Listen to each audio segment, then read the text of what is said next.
허락하신 말씀은 신약성경 로마서 14장 5절에서 9절까지 말씀입니다.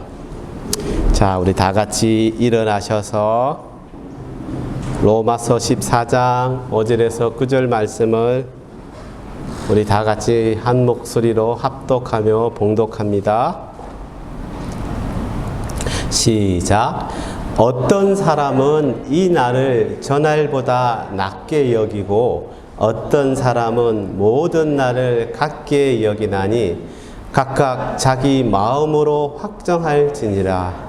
나를 중히 여기는 자도 주를 위하여 중히 여기고 먹는 자도 주를 위하여 먹으니 이는 하나님께 감사하며 먹지 않는 자도 주를 위하여 먹지 아니하며 하나님께 감사하느니라. 우리 중에 누구든지 자기를 위하여 사는 자가 없고 자기를 위하여 죽는 자도 없도다. 우리가 살아도 주를 위하여 살고 죽어도 주를 위하여 죽나니 그러므로 사나 죽으나 우리가 주의 것이로다. 이를 위하여 그리스도께서 죽었다가 다시 살아나셨으니 곧 죽은 자와 산 자의 주가 되려 하심이라. 아멘. 감사합니다. 이제 앉으시기 바랍니다.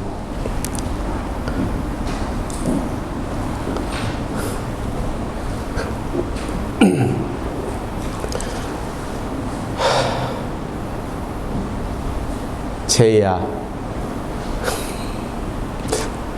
아니야. 채희를 마음 아프게 할 수 없어. 자, 오늘 제가 여러분에게 질문을 하나 던집니다. 제이뿐만 아니라 여러분 모두에게. 자, 나를 똑바로 쳐다보시기 바랍니다. 컨닝하지 않게 하기 위해서. 2021년 우리 교회 표어가 무엇입니까? 크게 한번 말씀하세요. 다시 다 같이 시작. 예수님이 주인이신 교회. 뭐 대신 교회 맞습니다. 예. 여러분, 올해 우리 교회 표어는 예수님이 주인이신 교회였습니다. 예, 물론 이 세상의 모든 교회는 우리 주님께서 주인이 되시는 그런 교회들이 맞습니다.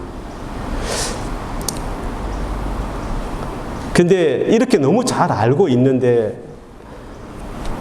사실 모든 성도들이 그리고 그 교회가 그 예수님이 주인이신 그 교회 이 사실을 잘 실천하며 드러내며 살아야 되는데 참 그것이 어렵습니다.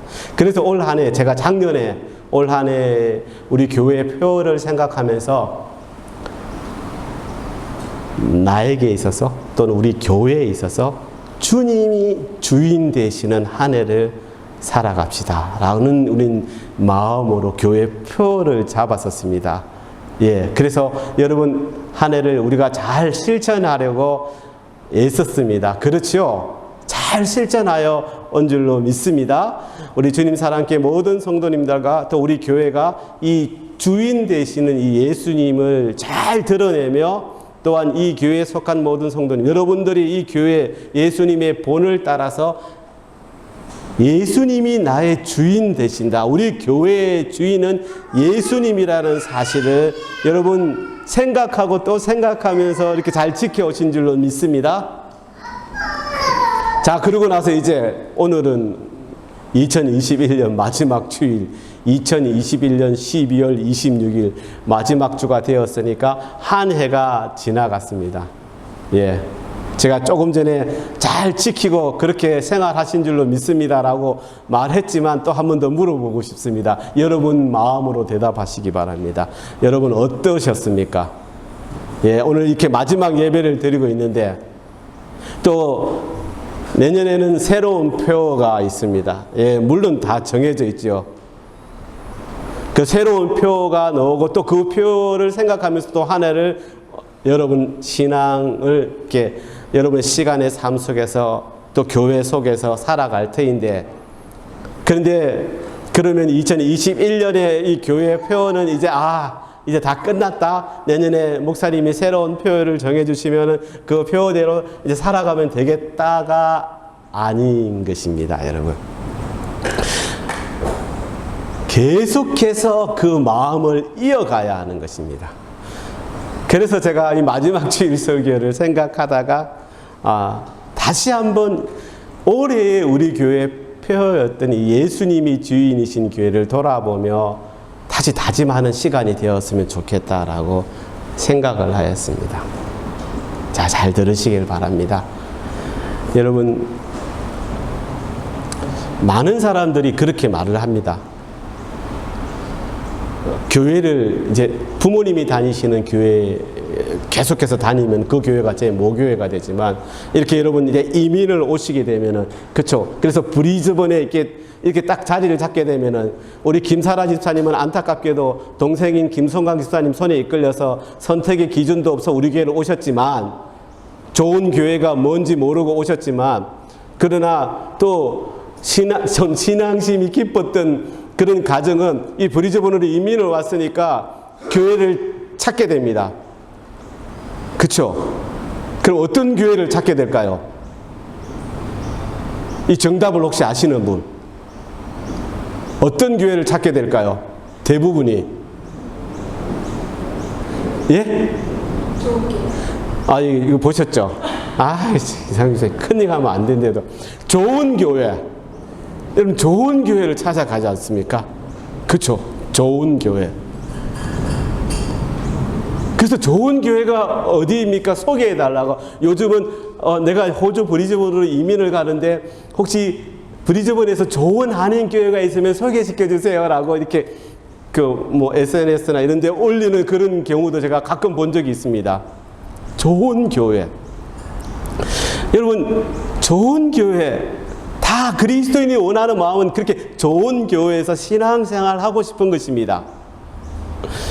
이 마음이 아버지 하나님께서 모든 자녀들에게 허락하시는 그런 공통된 것인지에 대해서는 제가 좀 의문이 들지만은, 하여튼 모든 그리스도인들이 좋은 교회를 다니고 싶은 마음은 공감하지 않습니까? 그렇지 않습니까? 예. 여러분 어떻습니까? 좋은 교회에 다니고 계십니까? 이 답은 나중에 하셔도 됩니다. 근데 여러분, 우리가 잘 생각해야 될 건 뭐냐면요, 좋은 교회는 우리가 찾아다녀야 할 그 무엇이 아니라, 좋은 교회는 그 교회에 계시는 성도님들이 만들어가는 것입니다. 그러면 어떤 교회가 좋은 교회일까? 제가 여러분들한테 이렇게 늘 말씀드리는데, 제 기준입니다. 그 교회 모든 성도님들이 예수님의 본을 받아서 성령님의 도우심으로 한 마음이 되어서 서로 사랑하며 서로를 섬기는 그런 교회가 저는 참 좋은 교회다라는 마음을 갖고 있습니다. 이렇게 예수님을 따라서 서로 사랑하고 섬기는 것이 체질화되어 그렇게 형성되어 있는 교회가 참 좋은 교회라고 저는 생각해 봅니다. 그러니 만약 서로 시기하고 또 질투하고 그렇게 좀 다툼이 있고 미워하고, 그래서 좀 뭔가 교회 안에서 좀 이렇게 나누어져 있는 교회는 좋은 교회가 되지 못하는 것입니다. 여러분,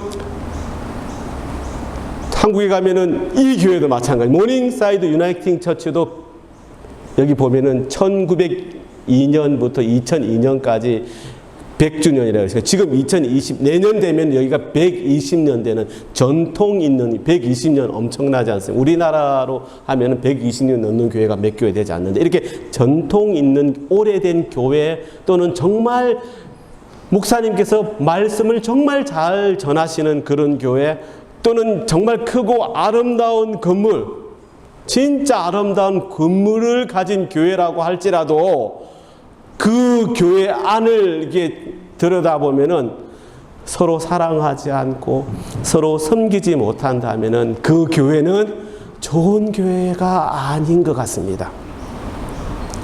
그러니 여러분, 좋은 교회가 되려면 그 교회 안에 정말 다양한 성도님들이 있는데 믿음이 강한 자나 그리고 약한 자나 서로 마음을 이렇게 열고 서로를 받아들이는 것, 서로를 위하는 것, 그래서 진실된 마음을 나누고 또 그것을 서로 포용하는 그런 교회, 이게 좋은 교회가 되는 것 같습니다. 절대로 상대방 또는 다른 형제가 나의 신앙의 이런 정도와 척도와 믿음의 문제 이런 것들을 가지고 판단하는 마음을 가지거나 또 그런 말을 해서는 안 된다는 것입니다. 지금 많이 말씀드려요. 요즘 잘 말 안 듣는데 이게 진리냐 비진리냐 하는 본질적인 그 문제를 벗어나지 않는 것이라면은 우리는 진짜 좀 더 마음의 문을 좀 많이 열어서 그 사람을 서로 사랑하며 하나 될 수 있어야 한다는 것입니다. 그러니까 견해가 다른 이유로 갈등이 일어나서는 안 된다는 것입니다. 이것이 주님이 주인이시며 기뻐하시는 좋은 교회를 만드는 조건이요, 좋은 교회에서 기쁘게 신앙생활을 할 수 있는 지름길이 된다고 생각합니다. 그러니 그 교회가 좋은 교회가 되지 못하고 잘못되는 그런 교회가 되는 가장 중요한 부분은 뭐냐면요, 교회 사랑하는 성도들을 내 마음으로 받아들이지 못하는 것, 그러니까 이해하지 못하는 것, 그래서 정말 사랑하지 못하는 것, 이것이 되는 것입니다. 그래서 오늘 본문을 왜 택했냐면요, 오늘 본문은 사도 바울이 로마에 보낸 편지인데 오늘 본문을 보면은 이 로마 교회의 문제에 대해서 사도 바울이 말씀하고 있는 것입니다. 그 로마 교회 그 당시 이 편지를 보낼 당시 가장 큰 문제가 뭐였냐면은 교회 그 로마 교회 모든 성도님들이 다 같이 서로 이해하고 사랑하여야 할 때인데 그렇게 하지 못하고 나하고 맞지 않는 상대를 비판하고 판단하는 문제가 일어났었습니다. 그래서 사도 바울은 그들에게 말씀하는 것입니다. 우리도 정말 꼭 알아야 할 원칙과 같은 말씀을 5절에서 말씀하고 있습니다. 5절 말씀 다시 볼까요? 어떤 사람은 이 날을 전날보다 낮게 여기고 또 어떤 사람은 모든 날을 같게 여기나니 각각 자기 마음으로 확정할지니라 라고 말씀하고 있습니다. 자, 여기 이 말이 무엇일까? 우리가 이걸 이해하려면은 이 말한 그 본문의 배경이 되는 그 로마에 세워진 로마의 교회의 그 교회를 한번 살펴보아야 됩니다. 왜 그런 갈등이 일어나는지 좀 주목해 볼 필요가 있습니다. 여러분, 그 당시 로마 교회 구성원들을 보면요, 원래 유대교 배경을 가진 그리스도인, 그러니까 유대인들이 로마로 가서 살면서 그 교회를 다니는 한 무리, 그리고 원래 그곳에 있었던, 그러니까 헬라 문화 배경에서 태어나고 살아왔는데 예수님을 영접하고 그리스도인이 되어서 또 그 교회를 섬기고 있는, 그렇게 좀 크게 나누어서 이 두 부류가 그 로마 교회에 존재하고 있었던 것입니다. 근데 그 두 부류가 서로 예수님이라는 한 정말 거룩한 뭐라고 표현해야 되나요? 목적이라고 해야 되나요? 그 예수님만 바라보면서, 그 위에 예수님만 바라보면서 나아갔다면은 아무 문제가 없었을 터인데 그러지 못했나 봅니다.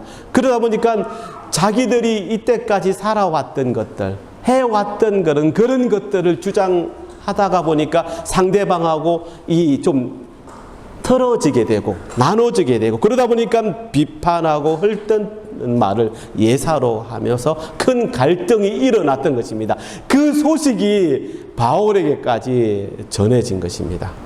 여러분, 이런 것입니다. 오랫동안 유대교 그런 가정에서 태어나서 그 유대교의 그 모든 그런 신앙과 문화에 몸을 닫고 있었던 사람들은 그들이 이때까지 그렇게 해왔던 것처럼 토요일을 안식일로 지키는 것을 중요하게 여겼습니다. 예수님을 믿기 시작한 후로부터 그래도 계속해서 자기들이 지켜왔던 그 마지막 토요일이 안식일이었기 때문에 그 안식일을 지켜야 한다는 그 관습에서 벗어나지 못했습니다. 그러니 그들이 이 안식일뿐만 아니라 그동안 지켜왔던 그 유대교의 절기도 매우 중요하게 생각했습니다. 그래서 예수를 믿기 시작한 그 다음에도 그들이 지켜왔던 유월절은 물론이고 뭐 나팔절, 칠칠절, 여러 절기들, 이런 절기들을 다 지켜야 한다라고 생각했습니다. 그것이 어떨 때에는 그들의 신앙의 목숨과도 같은 것이었습니다. 그런데 반면에 헬라 문화권에 있다가 예수님을 믿게 된 이방인들은 그런 생활을 한 번도 해보지 않았기 때문에 이런 이방인 성도들은 이런 문화적인 문제에서 자유로웠습니다. 예수님을 믿는 사람이 왜 토요일을 안식을 꼭 지켜야 하지? 라고 생각하기 시작합니다. 예수님을 믿는 사람들이 왜 음식을 가려서 먹지? 이렇게 생각합니다. 예수 안에서 예수님으로 인해서 모든 것들이 모든 이런 관습이나 이런 것들에서 벗어나 우리에게 자유를 허락하시는데 우리가 그래서 자유를 얻었는데 왜 계속 그렇게 매여서 살아야 하지라고 생각한 것입니다. 이게 우리가 지금 제가 말로만 하고 있는데 이 두 부류의 생각은 정말 극과 극을 달리는 그런 생각이었습니다. 그러니 이렇게 한참 다른 두 부류의 성도들이 한 교회에서 신앙생활을 하고 있었기 때문에 그 교회가 조용할 날이 없었습니다. 로마 교회 담임 목사님이 얼마나 힘들었을까?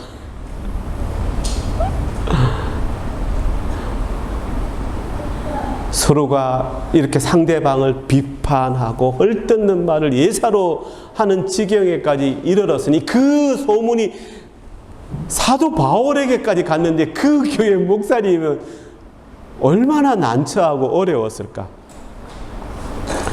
그래서 그 사실을 어려운 상황을 알게 된 사도 바울은 이 문제에 대해서 말씀을 하는데, 그런데 우리가 오늘 여러분 본문을 나중에 다시 한번 제가 본문을 부분 읽겠지만 잘 읽어보면은 말씀을 보면은 좀 한 가지 사실을 우리가 발견하게 되는데 그게 뭐냐면은 사도 바울은 그 어느 쪽의 입장도 두둔하고 있지 않다는 것입니다. 그냥 사도 바울이 상식적으로 생각하면은 어쩌면 그렇지 않습니까? 믿음이 좀 강하다고 생각하는 자의 편에 들 수도 있을 것 같은데 그렇게 하고 있지 않습니다. 여러분 우리가 이 부분을 오늘 주목해야 됩니다.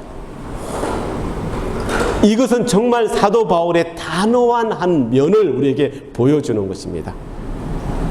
사도 바울은요, 그냥 서로 비판하고 헐뜯는 사이라면 그냥 어느 편도 잘한다고 보지 않고 있는 것입니다. 그러니 모두 다 잘못한 것이라고 말하는 것입니다.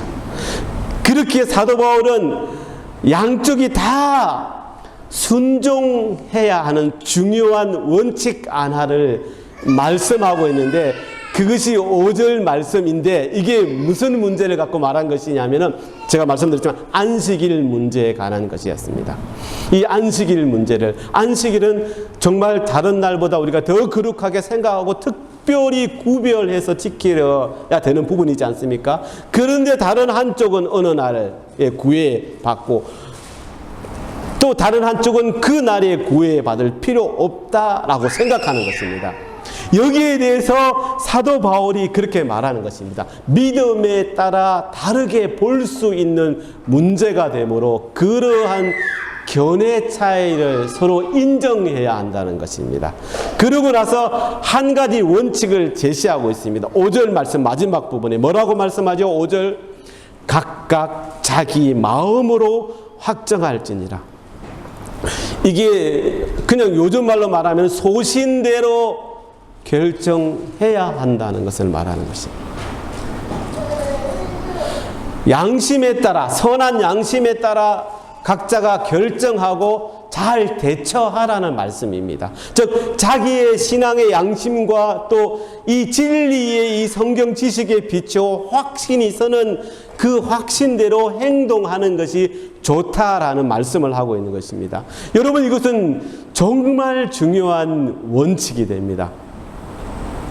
우리도 잘 아는 바와 같이 날이나 절기 또는 음식 등의 문제는 예수님이 오시기 전 구약시대에 유대교를 지켰던 사람들의 사실 그림자와도 같은 것이었습니다. 근데 여러분, 골로새서 2장 말씀을 보면요, 하나님은 우리에게 분명히 말씀하고 있습니다. 골로새서 2장 16절과 17절 말씀을 봅니다. 그러므로 먹고 마시는 것과 절기나 초하루나 안식일을 이유로 누구든지 너희를 비판하지 못하게 하라. 이것들은 장래 일의 그림자이니, 옛날 일들의 그림자이니 몸은 그리스도의 것이니라. 이게 뭐냐면요, 실체이신 예수님이 나타나신 그 자리에서는 그런 그림자 따위는 물러나게 되어 있다라는 것을 말씀하는 것입니다. 안식일은 너희들이 판단하는 것이 아니라 안식일은 예수님께서 안식일의 주인이요, 유월절의 어린 양이요, 예수님은 하늘로부터 내려온 거룩한 떡이요 양식이라고 말하고 있는 것입니다. 예수님께서 오셔서 우리의 구주가 되신 이상 이제 그 이전에 여러 가지 이런 규칙 절기들의 의미는 다 사라지는 것이 맞다는 것입니다. 골로새서 그 앞에 12장 14절 15절 말씀도 우리 또 보겠습니다. 우리를 거스르고 우리를 불리하게 하는 법조문으로 쓴 정서를 지우시고 제하여 버리사 십자가에 못 박으시고 통치자들과 권세들을 무력화하여 드러내어 구경거리로 삼으시고 십자가로 그들을 이기셨느니라 말씀했습니다. 여러분, 예수님은요, 우리를 위해서 십자가에 달리셨습니다. 그렇게 돌아가셨습니다. 그리고 예수님은 부활하셨습니다. 여러분, 이 부활이 어떤 의미를 우리에게 던져주냐면, 이것으로 인해서 예수님은 우리에게 매여있던 모든 제도의 그 쇠사슬을 끊어 놓으시고 우리를 자유하게 하셨다는 것입니다. 여러분, 이것이 기독교의 위대한 진리가 되는 것입니다. 지금쯤이었으면 로마 교회는 아마 이런 것에 대한 말씀을 이해하고 아마 좋은 교회로 나아갔을 줄로 믿습니다. 근데 그때는 서로 잘 몰랐기 때문에 로마 교회 안에서는 여러 가지 이런 문제가 발생되었던 것입니다. 그래서 본문에서 이렇게 말하고 있는 것입니다. 비록 믿음이 연약하여 그렇게 할지라도 그 사람의 그 자기 신앙의 그 양심에 따라 결정하는 일이면은 그걸 잘 바라보고 잘 받아주면 된다는 것입니다. 판단하거나 또 넘어서서 비판해서는 안 된다는 것입니다. 아까 5절 말씀처럼 각각 자기 마음에 확정하는 것입니다. 여러분, 부디 여러분 이것을 잘 기억하시기를 바랍니다. 여러분, 이것을 잘 기억하고 계셔야지만은 지금 여러분 옆에 계시는 다른 형제를 함부로 판단하거나 비판하지 않을 수 있고, 또한 내 신앙, 자기 신앙의 진리 안에서 판단된 옳은 일들을 떳떳하게 실천할 수 있게 된다는 것입니다. 여러분, 기독교의 진리에서 벗어나는 것이 아니라면, 벗어나는 것이 아니라면 각각 자기의 그 마음에 확정한 대로 소신껏 할 수 있는 자유가 사실 여러분 모두에게 있는 것이 맞습니다.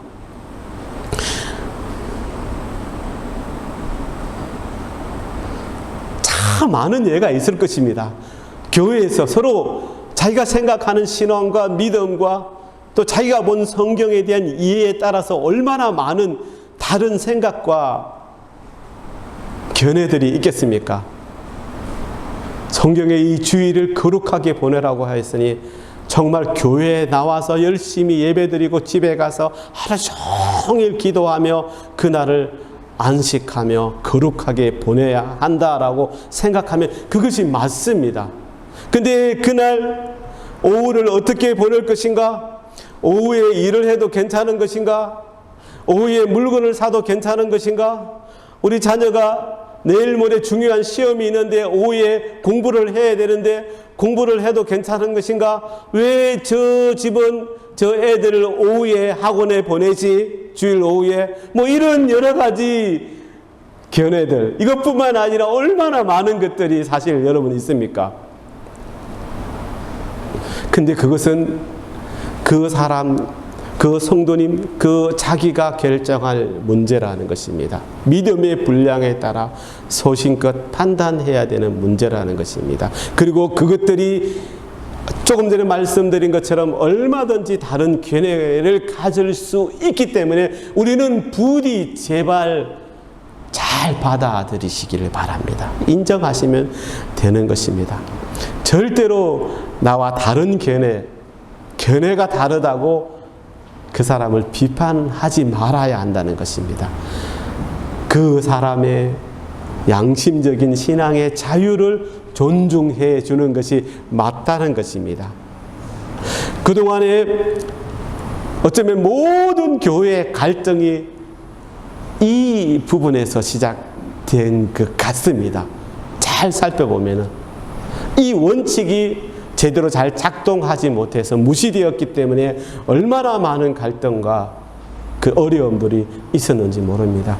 여러분, 제가 이렇게 말씀을 전하는데 여러분 저를 지금 바라보고 있으면서 속으로 우리 목사님도 그런 면이 참 많은데 라고 생각할 수도 있을 것입니다.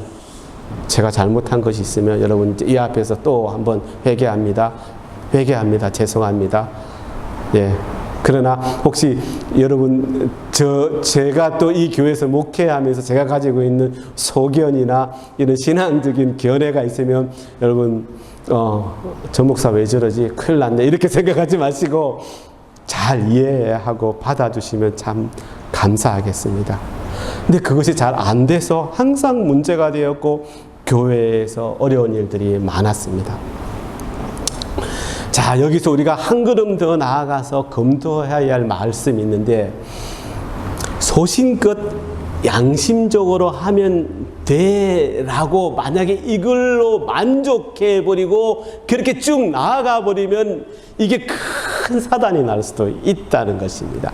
그래서 지혜로우신 하나님은 그런 우리의 약점을 너무나 잘 아셔서 조건을 하나 달아 놓으셨는데 그게 본문에 나옵니다. 그 조건은 그 견해의 동기와 목적이 순수해야 한다는 것입니다. 6절, 8절 말씀을 봅니다. 나를 중히 여기는 자도 주를 위하여 중히 여기고 먹는 자도 주를 위하여 먹으니 이는 하나님께 감사하며 먹지 않는 자도 주를 위하여 먹지 아니하며 하나님께 감사하느니라. 우리 중에 누구든지 자기를 위하여 사는 자가 없고 자기를 위하여 죽는 자도 없도다. 우리가 살아도 주를 위하여 살고 죽어도 주를 위하여 죽나니 그러므로 사나 죽으나 우리가 주의 것이로다. 아멘. 여러분, 이 6절에서 8절 말씀에 주를 위하여 라는 말이 5번이나 반복되어 나옵니다. 이걸 주를 위하여 또는 주께 대하여 혹은 주를 기쁘시게 하기 위하여 이렇게 말로 풀이할 수 있습니다. 여러분, 이것이 무엇입니까? 이걸 뭘 말씀하고 있는 것입니까? 하나님의 자녀라면 그 어떤 상황 가운데서 무엇을 하든지 그 동기가 주를 위하여 하는 것이야 하는 것이 되는 것이고, 하나님의 자녀라면은 그 모든 삶의 궁극적인 목적 또한 주를 위하여 하는 것이 되어야 한다는 말씀을 하고 있는 것입니다. 딱 그것입니다. 그러니 각자 자신의 신앙에 따라 어떤 일을 하겠다고 할 때 분명히 조건 하나가 따라가야 하는데, 여러분 그게 뭐라고요? 주를 위하여. 내가 아무리 생각해도 양심의 가책이 없다고 하더라도 그게 주를 위하는 것이 아니라 내가 중심이 된다면은 그것은 문제가 되는 것입니다. 여러분, 이렇게 주를 위하여라는 서로의 공통 분모가 있게 되면 그 어떤 경우라도 서로를 받는 자들이 될 수가 있는 것입니다. 아니, 있게 됩니다. 다 주를 위한 동기와 그 목적이 순수할 때 우리는 어떤 형제라도 포용하고 사랑할 수 있게 되지, 그 사람을 비판하거나 판단하는 자가 되지 않습니다. 그러면 여기서 우리가 무엇이나 주를 위하여 결정해야 되고 주를 위하여 실천해야 되는 이유가 무엇일까? 7절 8절에서 봅니다. 7절 8절 말씀. 우리 중에 누구든지 자기를 위하여 사는 자가 없고 자기를 위하여 죽는 자도 없도다. 우리가 살아도 주를 위하여 살고 죽어도 주를 위하여 죽나니 그러므로 사나 죽으나 우리가 주의 것이로다. 아멘. 여러분, 여기서 우리가 누구입니까? 그리스도인이 말하는 것. 여러분, 나 그리스도인을 말씀하는 것입니다. 그러니 이 말씀은 뭐냐면 모든 그리스도인은 한 사람도 자기를 위하여 죽고 사는 자가 없다라는 것을 말씀하고 있는 것입니다. 여러분, 이것은 선택의 문제가 아니라 이미 결정된 문제라는 사실을 잘 아셔야 됩니다. 지금 여러분들이 이 자리에 왜 앉아 계십니까? 하나님의 자녀고 주님을 구주로 믿고 인정하는 자들이기 때문에 여러분 지금 이 자리에 오셔서 예배를 드리고 있지 않습니까? 그렇다면 여러분에게 이미 분명히 결정된 사실 하나가 있다는 것을 아셔야 됩니다. 여러분이 떨쳐낼 수 없는 이미 미리 결정된 사실. 여러분이 하나님의 자녀가 된 이유로 나는 나를 위하여라는 말은, 그런 생각은 절대로 쓰면 안 된다는 것입니다. 그 대신 하나에서부터 10가지라도 나의 주인 되시는 주를 위하여 사는 삶을 살아야 한다는 것입니다. 여러분, 그래야만 아버지 하나님께서 기뻐하시는 자녀가 될 수가 있습니다. 그렇게 하여야만 하나님 말씀에 순종하는 자녀라고 여러분이 떳떳하게 말을 할 수 있게 되는 것입니다. 만약 그렇지 않다면은, 그래서 내가 모든 생활, 아니 그 어떤 항상 그렇게 하는데 정말 중요한 부분에서 내가 정말 중요하게 결정해야 될 그런 부분에서 또 여러 가지로 다 생각해 보니까 이쪽이 나은데 라고 생각하면서 주를 위해서가 아니라 내 마음을 먼저 생각하고 그렇게 결정하게 된다면은, 주를 위한 것이 아니라면은 그 일이 세상 사람들이 볼 때 아무리 선한 일이 된다고 할지라도 하나님께서 받지 않으신다는 사실을 잘 아시기를 바랍니다. 그 말은 무슨 말입니까? 나중에 하나님께서 그 일로 인해서 여러분을 책망하실 수도 있다라는 사실을 명심하시기 바랍니다. 제가 요즘 계속 말씀드리죠. 하나님께서 사람에게 허락한 것이 하나 있는데 그게 뭐라고 그러셨죠? 마음이라고 하지 않았습니까? 그래서 사람이 태어나고 자라면서 너무나 자연스럽게 나라는 이 단어에 익숙해져 갑니다. 그래서 모든 것이 너무 자연스럽게 딱 생각할 때 나에서부터 시작됩니다. 그렇게 쏠리게 됩니다. 어쩌면 이것이 너무 천성적인, 모든 사람들에게 천성적인 것인지도 모르겠습니다. 여러분, 그러나 어제 제가 말씀드렸던 것처럼 우리는 어떤 사람이라고요? 그렇게 태어났을 때 나를 천성적으로 생각하는 그런 한 인간이 아니라 어떤 사람이라고요? 다시 새롭게 태어난 사람이라고 하지 않았습니까? 그래서 그런 사람들은 죄송합니다. 그렇게 예수님을 믿고 성령으로 새롭게 태어난 사람들은 이제 그 나라는 그런 의식을 다 내려놓고 제일 먼저 주님이라는 단어를 우선시해야 한다는 것입니다. 나를 위하여가 아니라 주를 위하여로 바꾸어야 한다는 것입니다. 이것이 여러분 예수님을 믿는 사람들입니다. 왜? 9절 말씀을 한번 보겠습니다.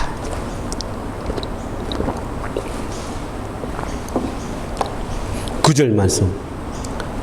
이를 위하여 그리스도께서 죽었다가 다시 살아나셨으니 곧 죽은 자와 산 자의 주가 되려 하심이라. 예수님께서 십자가에 못 박혀 돌아가신 것은 우리의 죄를 씻어주는 것만이 아니라 여러분, 우리를 자기의 소유로 만들기 위해서라는 사실입니다. 그러니 나를 구원하신 주를 믿는다는 것을 고백하는 것은 또한 내가 주님의 것입니다 라고 고백하는 것을 말씀하는 것입니다. 그렇게 고백하며 여러분 살아가고 계시다면 이제 우리는 어떻게 해야 되냐면 그 어떤 경우, 아니 아주 사소한 경우의 문제라도 주를 위하여라는 이 순수한 동기가 가능해지게 된다는 것입니다. 그러므로 아까 읽은 그 오늘 본문의 7절과 8절 말씀은 모든 그리스도인들에 있어서 신앙 양심 선언문이 되는 것입니다. 7절 말씀 제가 다 7절 8절 말씀 다시 제가 읽어드립니다. 우리 중에 누구든지 자기를 위하여 사는 자가 없고 자기를 위하여 죽는 자도 없도다. 우리가 살아도 주를 위하여 살고 죽어도 주를 위하여 죽나니 그러므로 사나 죽으나 우리가 주의 것이로다. 예수님을 믿는 그 순간부터 우리는 누구의 소유가 된 것이라고요? 주님의 소유가 된 것입니다. 고린도후서 5장 15절 말씀을 또 봅니다. 그가 모든 사람을 대신하여 죽으심은 살아있는 자들로 하여금 다시는 그들 자신을 위하여 살지 않고 오직 그들을 대신하여 죽었다가 다시 살아나신 이를 위하여 살게 하려 함이라. 아멘. 이 말씀을 한마디로 요약한다면 십자가의 주님을 믿기 시작한 다음부터는 나를 위하여 자신을 위하여 살 수가 없고 오직 주님만을 위하여 사는 자가 되어야 한다는 그 말씀이 되는 것입니다.